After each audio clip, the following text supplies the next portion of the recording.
welcome to today's episode of The Daily Blend. I'm your host, AC, and we are joined in studio today by DeMarcus Thomas Brown, the administrator of the City of Columbia Office of Violence Prevention. How are you, DeMarcus? I'm well. How you doing, AC? I'm good. Glad to have you back. It's great to be back. Yes, so we wanted to invite you on to introduce you to the community in your new role. So let's just jump right in and talk about your new position as the administrator of the City of Columbia's Office of Violence Prevention. I know this is a new role for the city. It is. So could you just give us a little bit of background? There may not be a lot of background to give, but let's just talk about the new role and the new position. Yeah, so it's a new role for the City of Columbia, obviously not novel to the United States and cities that are looking at urban development and planning, right? We talk about prevention and intervention. And so the role was birthed out of, unfortunately, a tragic incident. You know, we had a 3-year-old that got shot and killed. I want to say it was 2023, 2024. And the council birthed the role.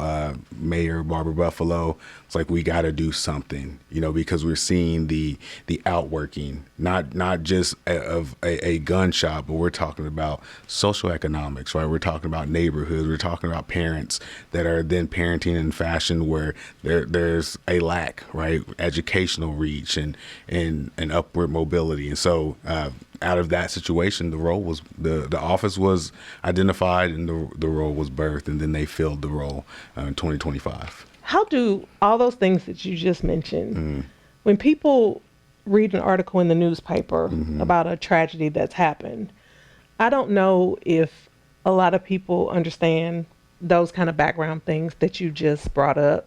How do those things play into the articles that we read when something tragic happens on the back end? Yeah, and I appreciate that question, because what we end up seeing is we see the initial result of a tragic incident. We don't see the playing in of the neighborhood this individual lived in. We don't see the planning of what their status was education-wise, like what was going on with this individual. We don't see the transgenerational things that have happened in the lives of even the parent, and then whether we're dealing with a child or a domestic violence situation. We end up more so blaming the individuals that were in place versus looking at the big ecosystem of what produced this event. And that's what the office is striving to deal with, is that ecosystem, removing the ecosystem that would produce the event versus just looking at these individuals saying these are bad individuals. If you put some of the top tier individuals in the situation that some of these individuals and people are going through, you would have the same event. And so that's so looking at a article, zooming out and actually seeing the ecosystem of what was going on here is what I hope people would be willing to do. So we should 100% be looking at this long term. Yes, ma'am. Not as a short term fix. Yeah. When we're looking at prevention, we have a 5 to 10 year lens on prevention. Intervention is going to be the short term, but even that's 2 to 3 years. You know, where you're looking at intervening into situations to at least mitigate. Prevention is saying, how do we bring, and a lot of folks don't ask me about this, but what I love to talk about is community enrichment. How do we bring enrichment where there was degradation that causes the prevention? Right. And so that's what a lot of things I'll talk about going through is the methodology of prevention and intervention, looking at that enrichment piece versus saying, oh, we just have bad actors that need to be sentenced and put away. And when you talk about the enrichment piece, just expand on that a little bit.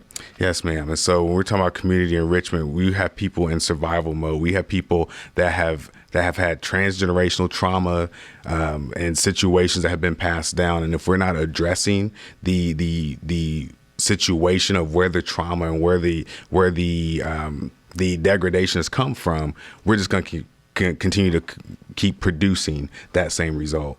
Versus enrichment, we look at it from a lens of how do we, yes, mitigate, intervene, but then how do we bring preventative measures around the lives of individuals that may live in a certain area or may only assume to a certain place in education. We know that, evidence-based practices show us the criminogenic nature of things that exist if someone does not have a father at home, if someone did not complete 8th grade, and so if we can look at those notions and say, why is this happening in this construct?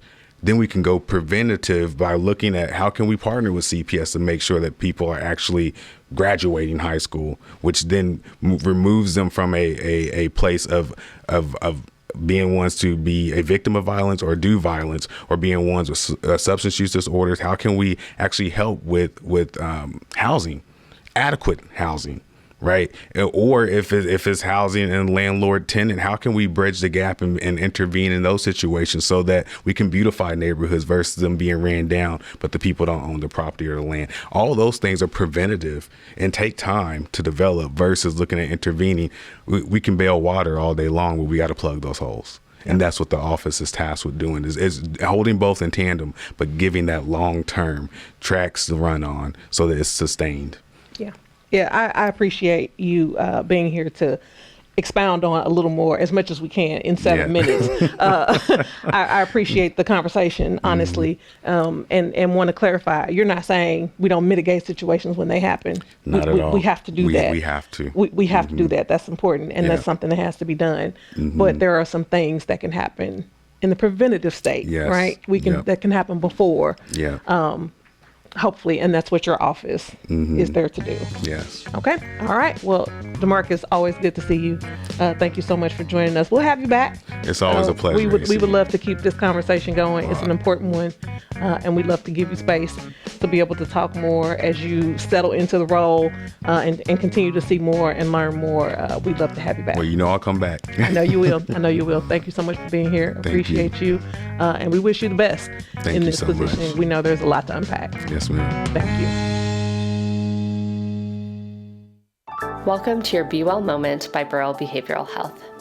Our brains survive best in healing connection with others.